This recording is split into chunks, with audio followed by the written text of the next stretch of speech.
where you felt like, oh, wow, you're really awakening to a whole new level of consciousness? Was there a certain season of life when that happened? Yeah, it was actually in my first nursing job. And my very first day at work, I arrived and a patient had just passed away. And so the supervisor said, well, let me take you in here and we'll get this guy ready for the morgue. We need to bathe him and get him ready. And I'm going to leave you to do that. I'll be back to pick you up later. As I started, the room changed. I could feel it different. And I thought, I'm not alone in this room. I could feel somebody that was there with me, like right here. This body might be here, but the soul that inhabited it is filling this room, and it must go on. And I could hear him talking. It was just the most beautiful, sacred experience. I am curious about your own sense of calling, like to integrate the science and the spirituality and the psychology all together to be in this coaching role. Why did you feel called to step into this new season? One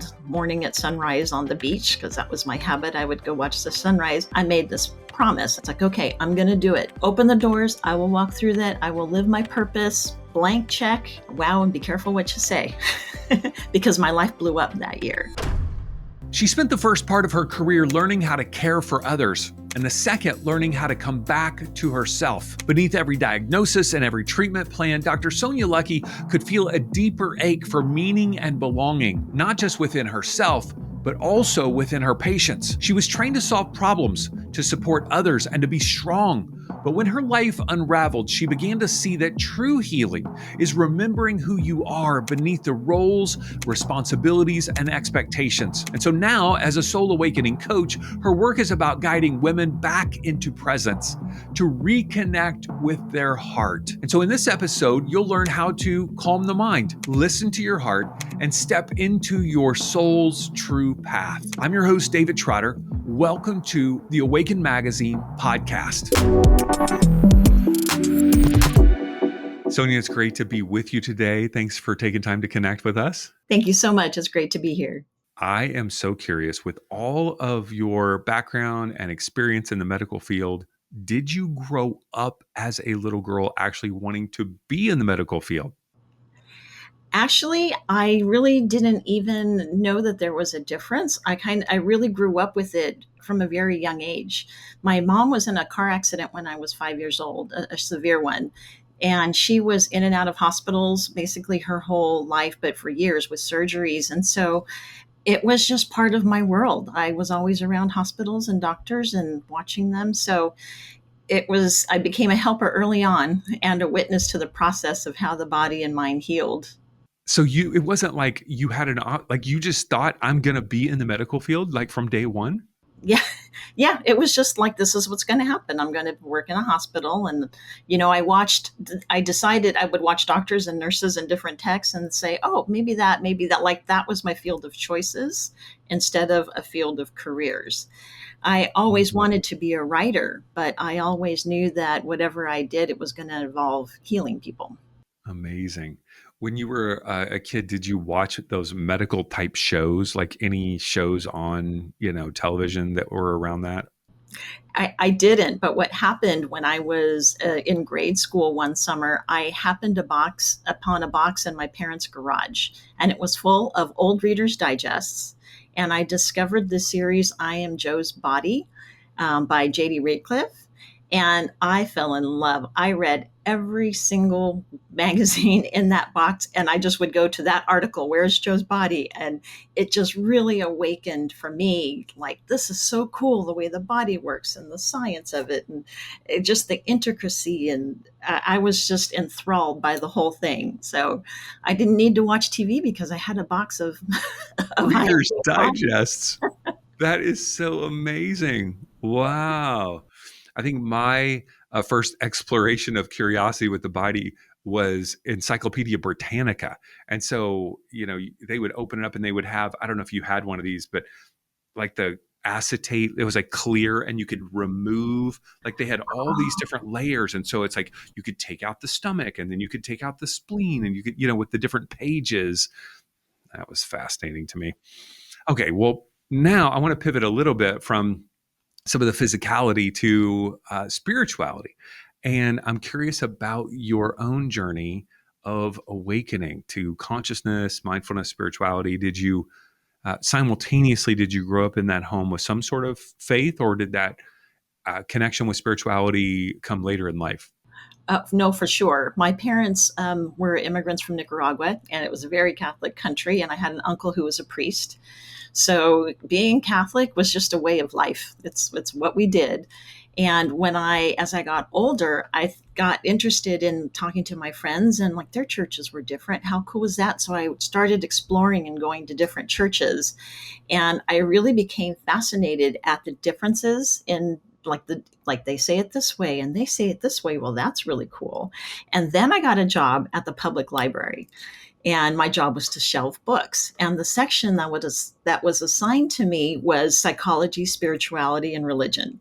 And so I had access to all these books on the subject, and they didn't mind if you opened it up and read a little bit before you put it back. And so I just got this wonderful exposure to all these different schools of thought. And I just soaked them all in because I thought, you know what? It all has to blend together. It must all fit. So for me, science and spirituality never contradicted each other. It was just different ways of telling the same story. And so I was a mystic at heart, and I really loved just trying them out. It's like, oh, let me try talking to God like this. Oh, well, let's try it this way. Well, what if we did it this way? And so it was a great exploration for me growing up and really forming that. Mm-hmm. Were you processing that with your family at all, like those explorations, or did you more keep that as a private experience? It was a really private experience for most of my life.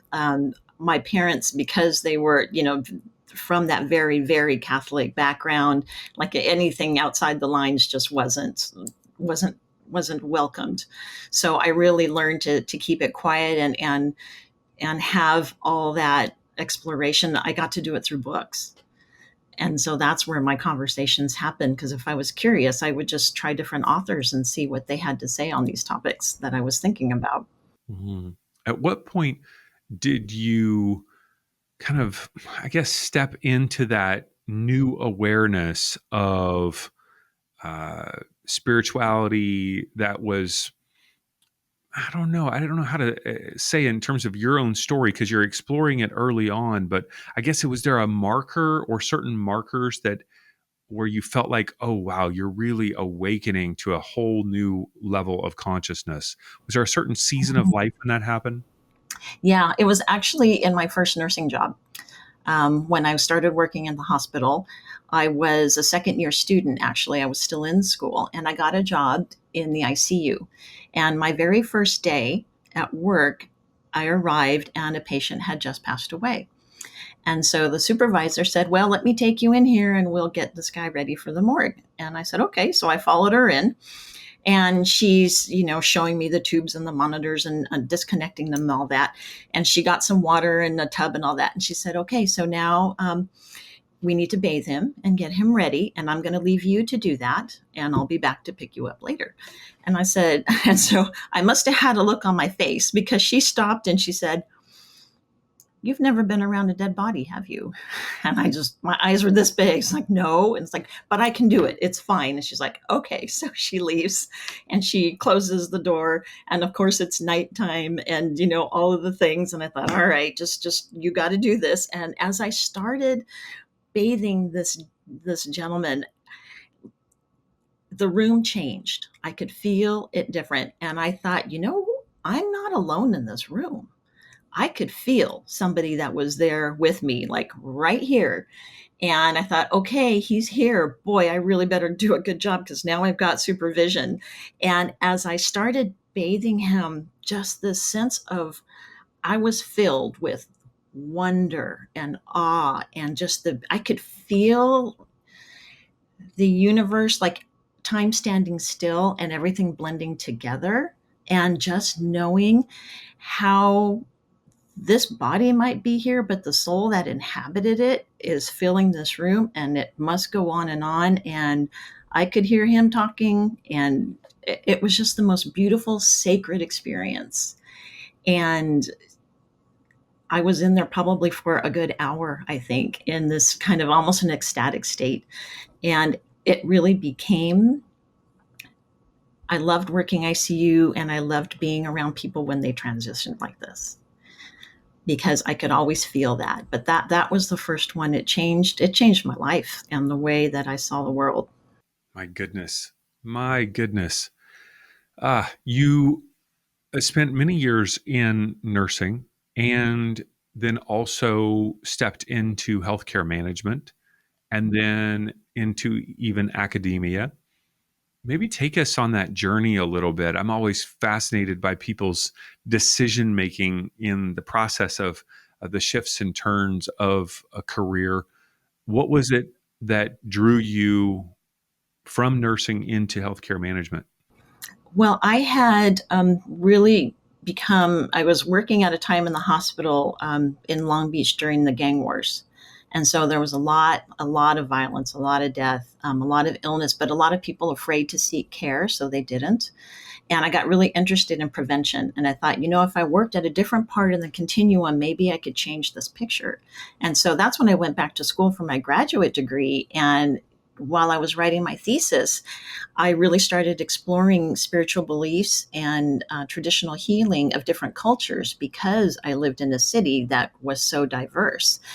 And so I worked as a nurse practitioner by day and studied spirituality and energy medicine by night.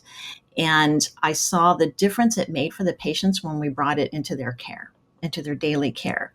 And so when I moved into management, it was because I saw an opportunity to expand that approach. And so I started working for a company and publishing articles and founded an institute for cultural competency and started training physicians and nurses about cultural health beliefs and spirituality of the patients they were serving. So I would go to different parts of the country where there were pockets of different, and we would talk about this.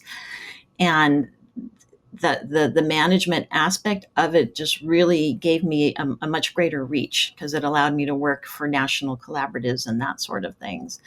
And then later on, it's funny how things build on each other.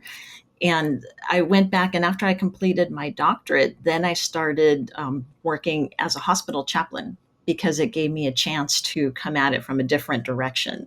Like, not without the technology, now we just had to use ourselves as the instruments of healing.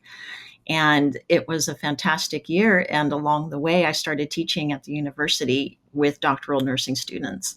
And I taught them my focus was teaching them to recognize spiritual distress and how to approach it. And what I actually found in my research is that when they recognized it, they were so uncomfortable, a lot of times they would back away and they didn't address it. And so it was teaching them, it's like, no, this is when you approach and get closer and come alongside. And so it was just such a satisfying thing because wherever I was in the healthcare continuum, I found a way to be able to teach those ideas and that concept that really rooted back to that first experience in the ICU. Hmm. Okay, so I'm curious about this spiritual distress that you're talking about. Um, what does that look like in a patient? And I know I'm asking you questions that would fill up an entire course that you taught, but what would be the appropriate protocol for a nurse to respond to that spiritual distress? A lot of times it looks like symptoms that we see in psychology, like the depression and withdrawal, and it's the motivation underneath it. When people get to a point where they feel like they've lost control of their lives, um, or that their life isn't going the way they wanted, or they're really seeing, wow, my whole life is behind me now. And I didn't do what I wanted to do. Spiritual distress, actually, it looks very similar at different stages of life because it boils down to that idea of someone starting to say, okay, I'm here now. Did I do enough? What was my life about? And what should I have done? And whatever they feel that response is to that question kind of affects their emotional and mental state. Hmm. And so, what is an appropriate response then from a nursing professional? It's actually to have the conversation, because what usually people will do is that they'll kind of shut down, and it's like, oh, let's talk about the weather instead. It's cheerier, let's be cheerful, rather than really being, it's the response looks like being comfortable enough to say, what is it that you're thinking about? And let's have this conversation of how you think, who do you want to be, and how do you want to be, and what do you think you should have done, or what legacy would you like to leave? What do you want people to know? Like, how are you going to feel like your being here meant something? Mm-hmm. And honestly, in healthcare, they're so pressed for time that those kinds of conversations really don't take place, which Mm-hmm. is why I love chaplaincy, because as a hospital chaplain, I had the time to sit there and have those conversations, and they were beautiful. And so a lot of times what I would tell the nurses, it's like, look, if you see these kinds of symptoms, call a chaplain. Ask them, there's like a real basic quick assessment of somebody where you say, what are your resources? Who are you surrounded with by your family? Who's your community? Who is there someone that we can call to bring in here and be with you to help process all of this? Mm-hmm. And so, as many of us do, we have the twists and turns of life and the things that we feel called to. And you're in a season of life now as a soul awakening coach. And so, I am curious about your own sense of calling, like to integrate the science and the spirituality and the psychology all together to be in this coaching role. Why did you feel called to step into this new season? Well, for a long time, I lived two lives. I was that healthcare executive teacher person by day. And then on nights and weekends, I was really farther into the energy medicine and the soul work. And I kept them separate because I didn't feel like I could bring it in, that it would be welcome. It would look too different. I was afraid of being different. And I got to a point where I couldn't I couldn't live with it anymore. Like, I had to let myself be like my authentic self. I kept repeating, it's like, I got to be my authentic self. I hardly knew what that meant, but I knew that I needed to live my true purpose. And so one morning at sunrise on the beach, because that was my habit, I would go watch the sunrise. I made this promise. I just spirit. It's like, okay, I'm going to do it. Open the doors. I will walk through that. I will live my purpose. Blank check. Wow, and be careful what you say, because my life blew up that year. And so it ended up that my life dismantled. It's like everything dissolved away. I ended up getting a divorce. I was laid off from my work. I had to reinvent myself. And I went back to school at the same time to help cope with that, because that's when I got the master's in spiritual psychology. It was therapy as much for myself as it was for the patients. But I think the pandemic really helped me see that if I was really I needed to go forth into the world, to like get out of that safety of the healthcare space and meet the people back on the ground at the street where they were. And because everywhere I went, I met women who were having similar experiences that I had been through already, of that longing, of that wanting, of these life transitions. And what saved me was really being able to fully connect with my soul and find my purpose, because then everything else fell into place. It made more sense. Hmm. Beautiful, beautiful. And so now you primarily serve women. Is that correct? Yes. And would you say that there's a certain demographic of women or a certain stage of life of women that you primarily serve? And I'm curious, I always call them the presenting problems, which obviously you would be aware of. There's probably something below the water of that iceberg that's going on. But tell us about the people that you help and serve.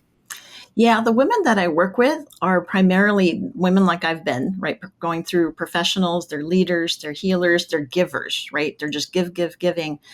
And they're realizing that they're getting to the point where their cup is so empty that it's not being refilled, but they feel like they need to power through it.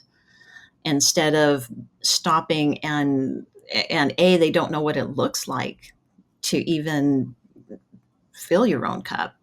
I had a conversation the other day with a woman who said, we were talking about being the eye of the storm, and she said, I don't know what that is. I don't get it. I don't understand.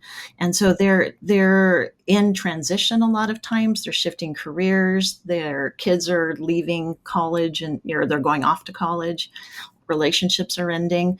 So on the surface, a lot of times it looks like burnout and high anxiety, high functioning depression, because they're still going to work. A lot of times they're directors, they're high level CEOs in business, and they're still going to work and they're going through all the motions, but they're just underneath. They're really anxious and they just don't have the energy that they had.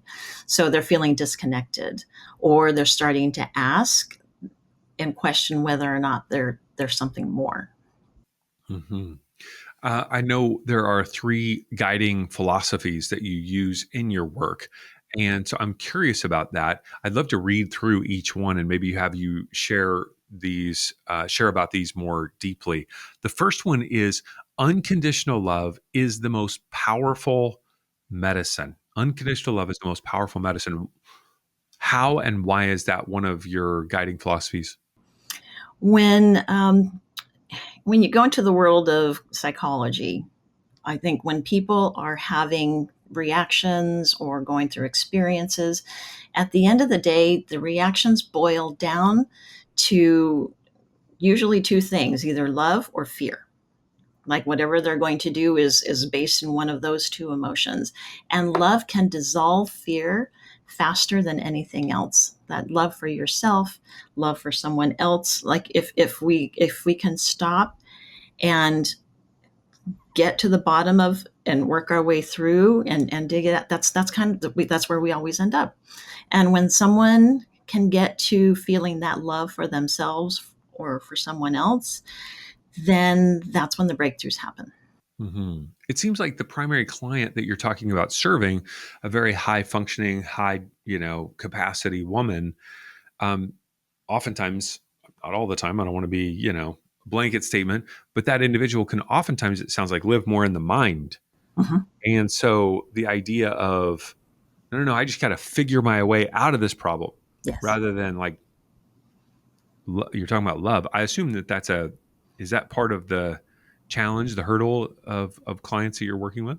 Absolutely. We're trying to figure it out with our brain. I mean, that's what we're trained to do culturally. And, and we also have also trained ourselves into the idea that all the answers are in your brain. And they're not. They're in the heart. And the heart is so powerful.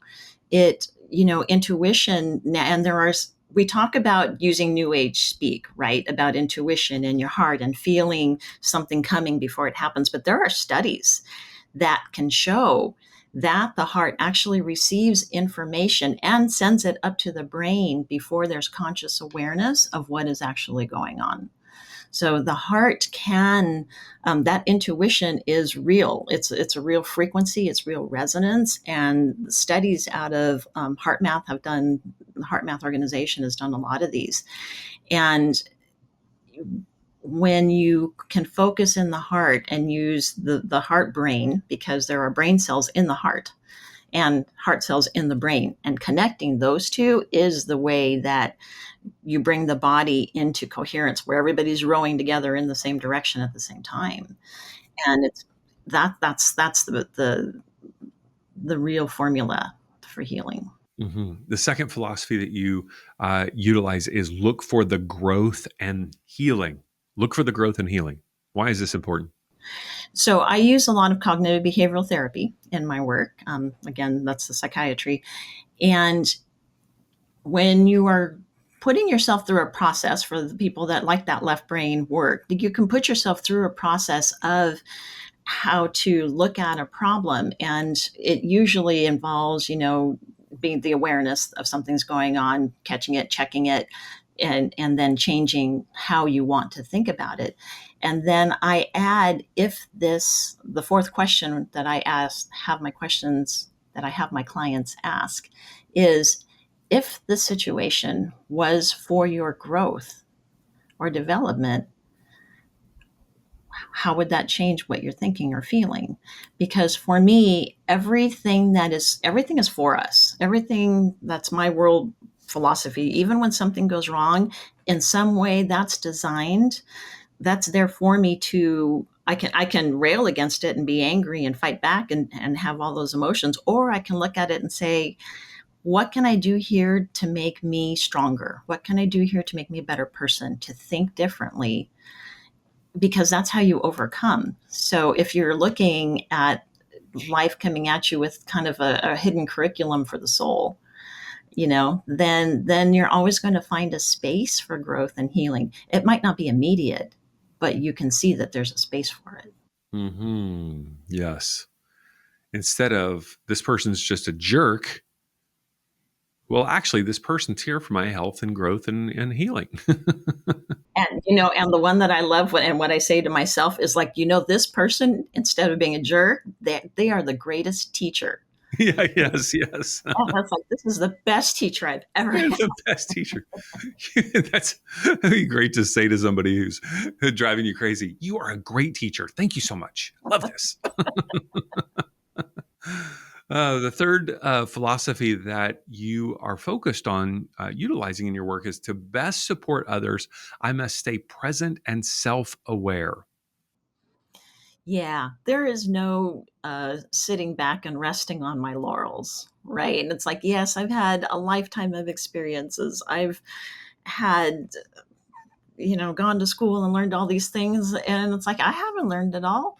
It's just enough for me to recognize that there is still more to learn, always, always. And so I focus on learning for my expansion and to be able to keep serving my clients. And it's like, what can I bring back for them all the time? And so that keeps me on point with my mission of knowing that there's always another way to be able to serve somebody and help them see things in a different light so that they can move forward. Mm-hmm. As part of your work, you utilize what you call as the Ascend framework, integrating spirituality, psychology, evidence-based mental health practices. I'm curious, how do you bring all of that together in a coaching session? What does that look like to help people get mind, body, spirit kind of all working together? Yeah. It begins with presence and connecting to the heart, because that's where the most work happens. And when you're connected into your heart, you can move so much faster and farther than you would if you're just trying to keep everything in your brain. And What does that look like in a session to connect with your heart? How do you start out doing that? I use coherence practices, and I teach them to all of my clients. When I was doing clinical work in psychiatry, it was the first thing that I would teach a new patient. And I would say, this may sound crazy to you, but just follow and let me show you how you can feel better in 3 minutes. And I would guide them through this heart breathing coherence practice, which I have available for people on the net to see. And I would be able to calm a patient down, and it was amazing to see how much change and how they could really make a difference, because now they're able to be present. Now they can receive what you're saying, right?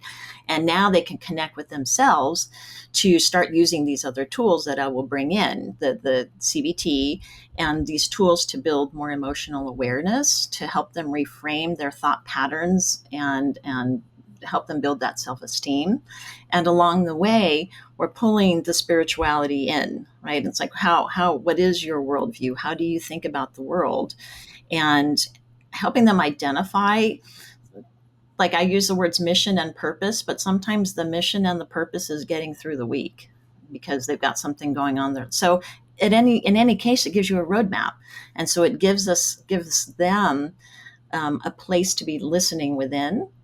And then what this also teaches is neuroplasticity, which is the physical science part of it. Because if we're guiding them through a process, then we're laying down new pathways in their brain, new connections. And out of habit, we're habitual thinkers. People will default to behaving or reacting a certain way in a situation. But when we're teaching a new one, we're laying down these new pathways in the brain. And so then eventually, if all goes well, and they keep working at it, the default will be the new way instead of the old way. And that's when you have transformation.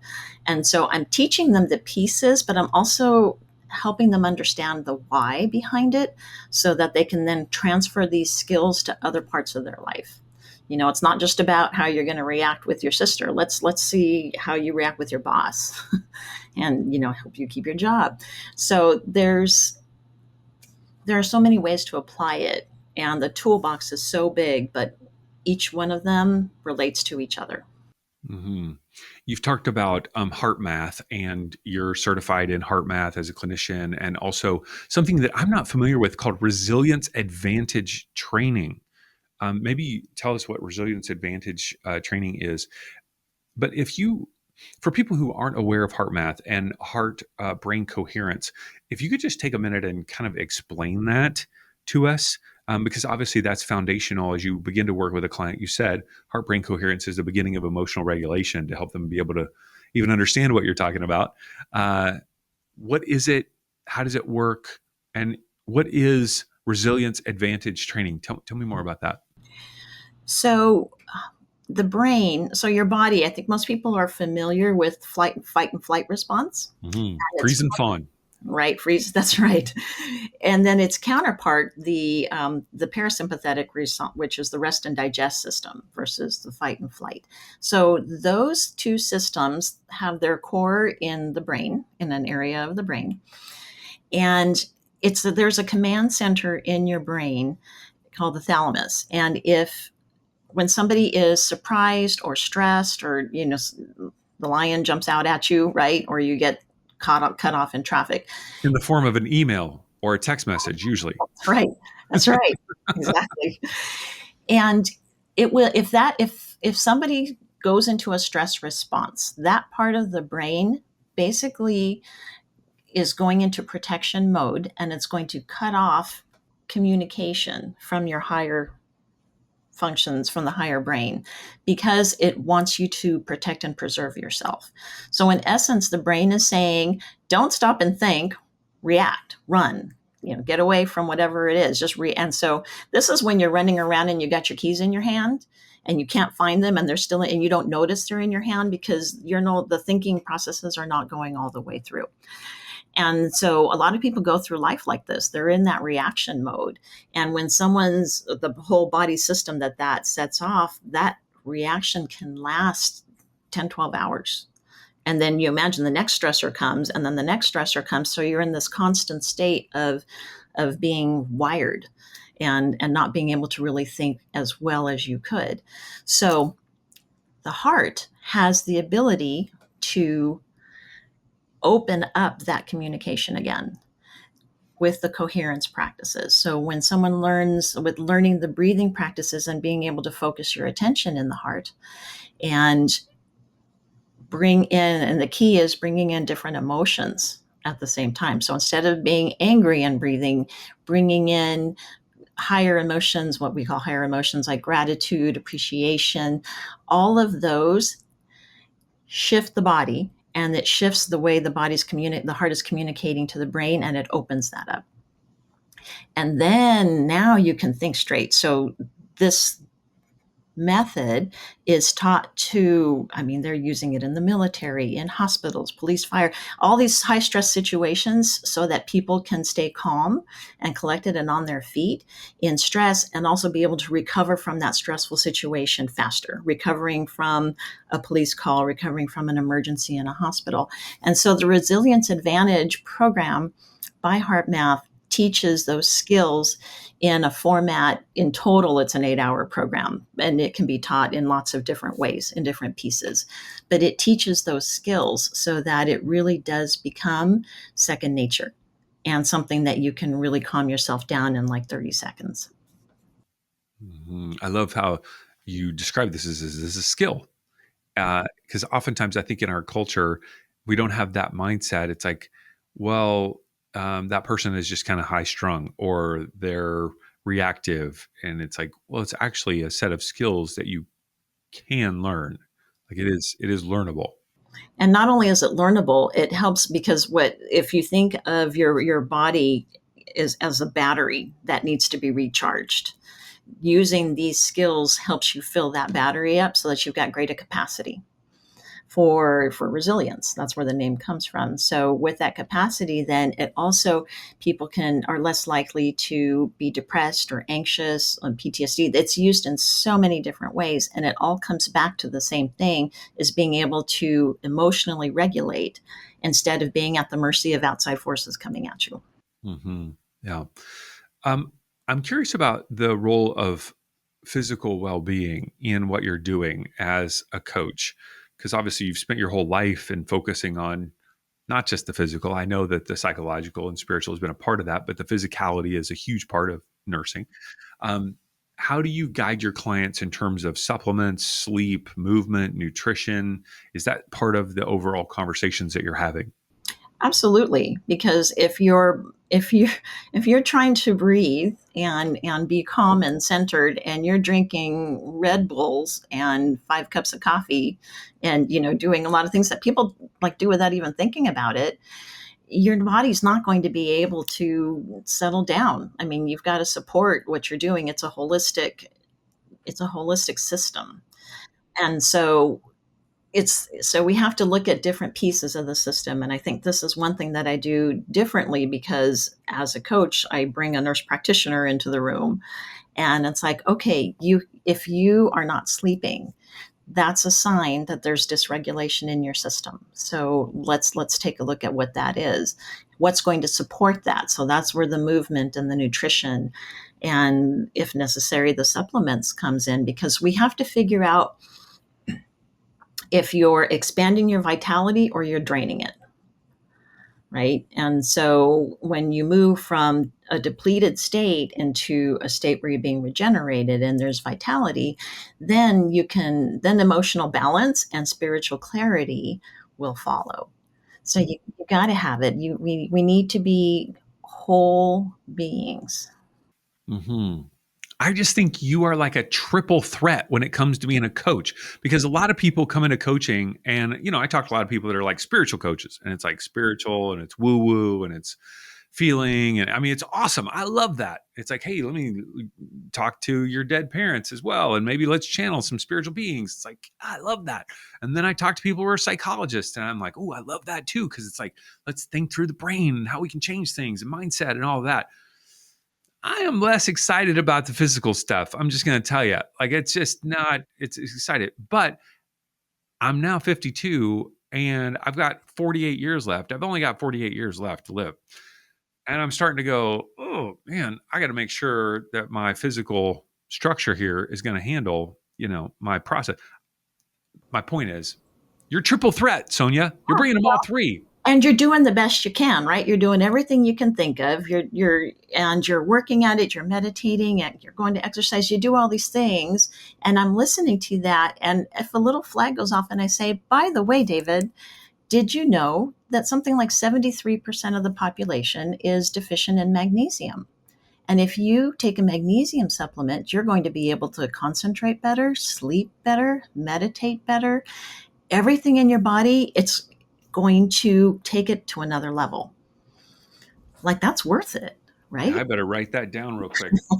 Magnesium and vitamin D and omega-3. I mean, there are so many things that we can do to, like, people are really quick. It's like, oh, I guess I need some medication for, this, that, and the other. It's like, or let's try some omega-3, because omega-3s are shown to resolve depression in some people. I mean, it's such a huge world. Again, that's another episode in itself, so I won't belabor the point.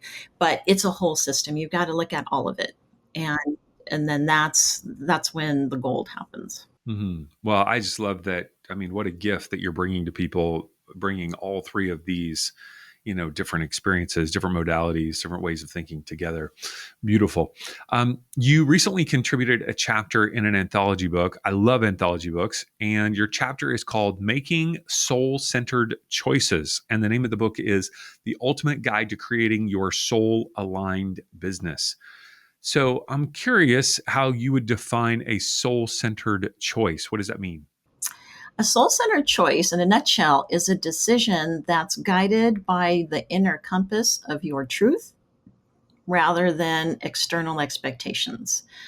So if you're pausing to say, look, is this really aligned with my soul? Then clarity is going to follow. And you can tell the difference, because if you make a choice and inside you're still kind of knotted up or grumbling about it or resentful, whatever, yeah, that wasn't a soul-centered choice. But if you make a choice or a decision and afterwards it's creating your peace, you're like, okay, I'm good. You're aligned, or you get more momentum from it. Then you know that you were in alignment with what your soul wanted out of that. And it can be really day to day. That particular chapter, actually, I write about the day that I was laid off from my healthcare executive job. And I knew enough and I had enough information that I could have raised hell leaving that place and made a big scene and all that. And I just sat for a moment. I stopped to do some coherence breathing and say, okay, what is it? Like, what is my goal here? What is it that I really wanted to do?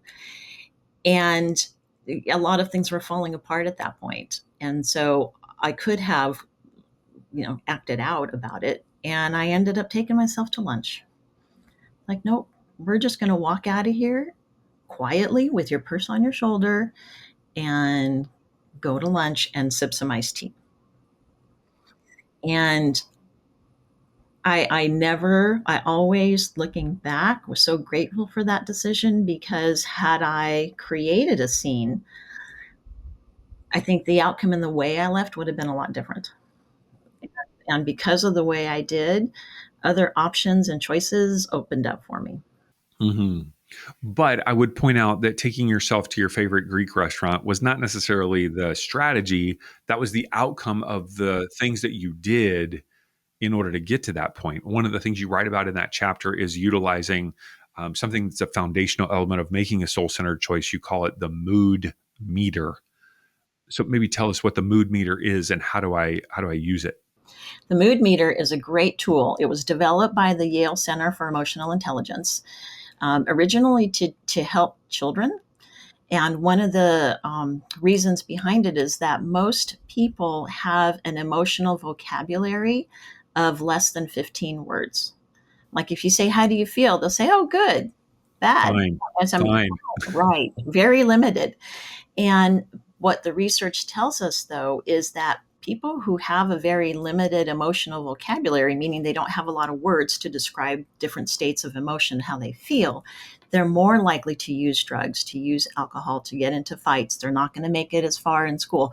Like all these things happen. And so what the mood meter is, it's a tool, it's a chart, and it has listed in it, I think, about 100 emotions. I might be wrong on the number, but it's big, but it fits on a piece of paper. And the emotions are categorized by how much energy is involved. So is it like a quiet emotion, or is it something that's got you really riled up? And how pleasant it is. Is this really awful, or does this feel really great? And so you can show this to somebody, and then they see all these different words that are like, oh, here's something that I haven't thought about: contentment, or irritation, or frustration, or cheerfulness. Like there's this whole gamut, right? And you can pinpoint, and it's color coded. You can pinpoint on your chart how you feel. And here's where it's really useful, you can then look over on the chart and say, oh, but I would rather feel like this. And you pick another emotion. And now you've got a beginning and a goal to work towards in a session of, let's get you over to this emotion. And what do we do on the way? And so it builds awareness. It helps them understand, if you name it, you can navigate it. So they work harder to name it and get a few more words. And then I also put my other hat on and I show them how it's linked to your physiology. So when your emotion is in a certain part in the chart, your adrenals are in overdrive and your body's working real hard. But if you're over here on the chart, your body's in this rest and digest phase where it's really regenerating and renewing. And it helps people see how emotions and physiology are linked. And so I wrote a pretty detailed article, and they can download that in my Substack. But and then you pair it together with the heart math breathing, because that's how I show them. It's like, here's how you feel. Let's do the breathing. And a minute later, they're like, oh, okay. And we go. Mm-hmm. And that's really, once you know where you are and then where you want to go, the heart math breathing is what you're saying is going to get you there.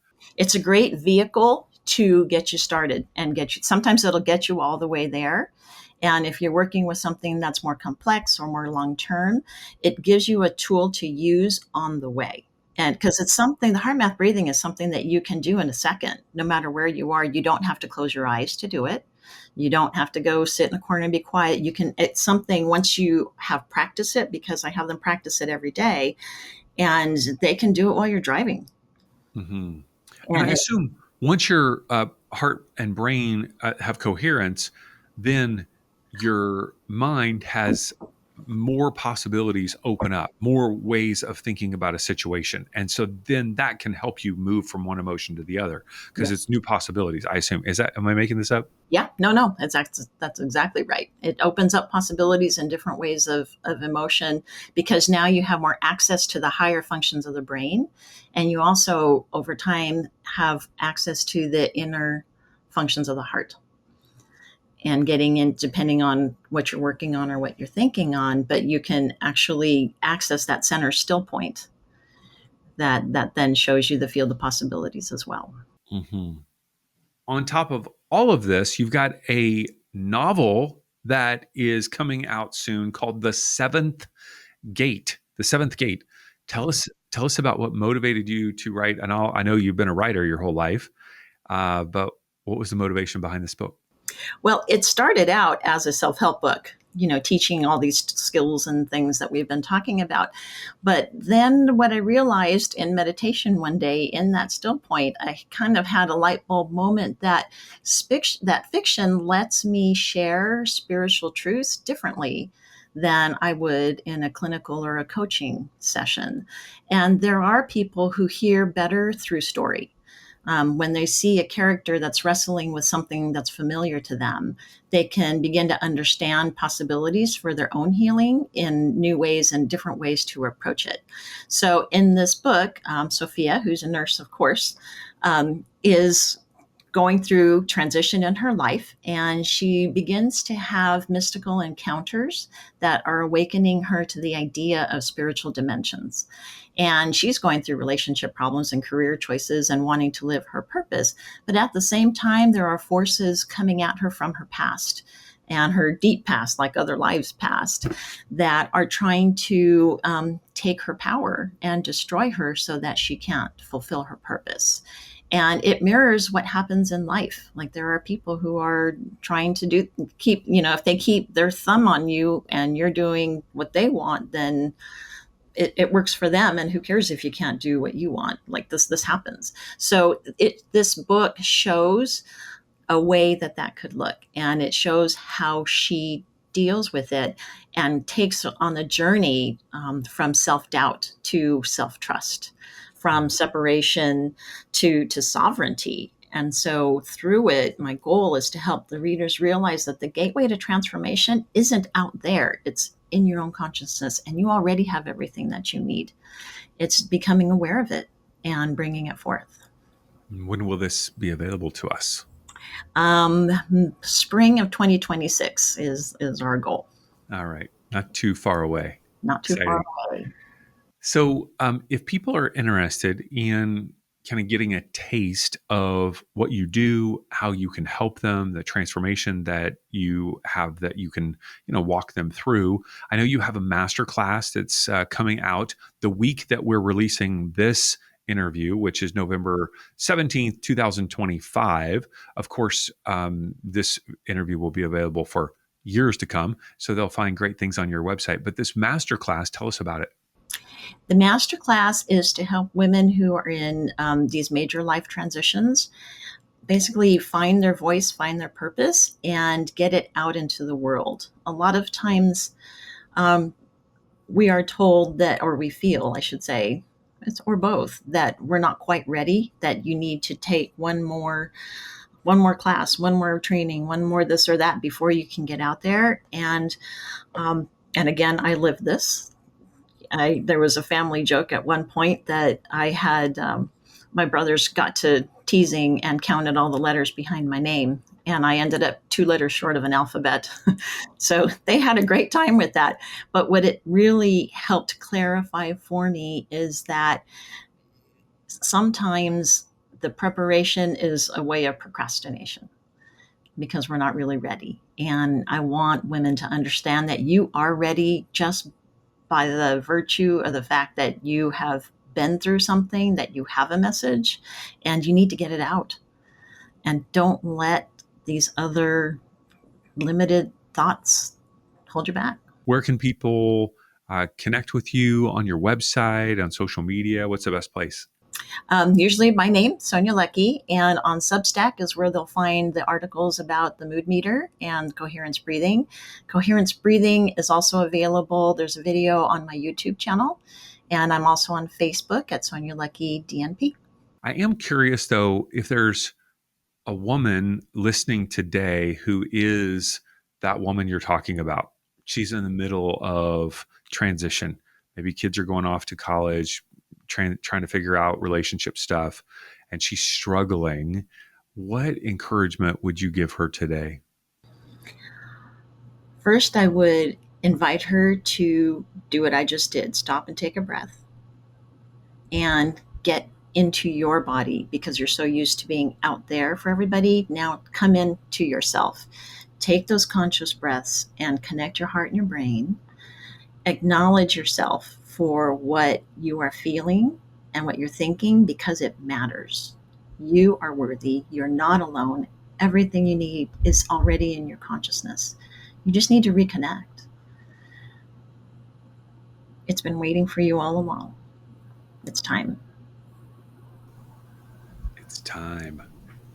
Dr. Sonia Luckey, thank you so much for taking time to be with us today, sharing your story, your wisdom, your triple threat availability to help people in their lives. So thank you so much for what you're doing. Thank you for all you do. Thanks, everyone.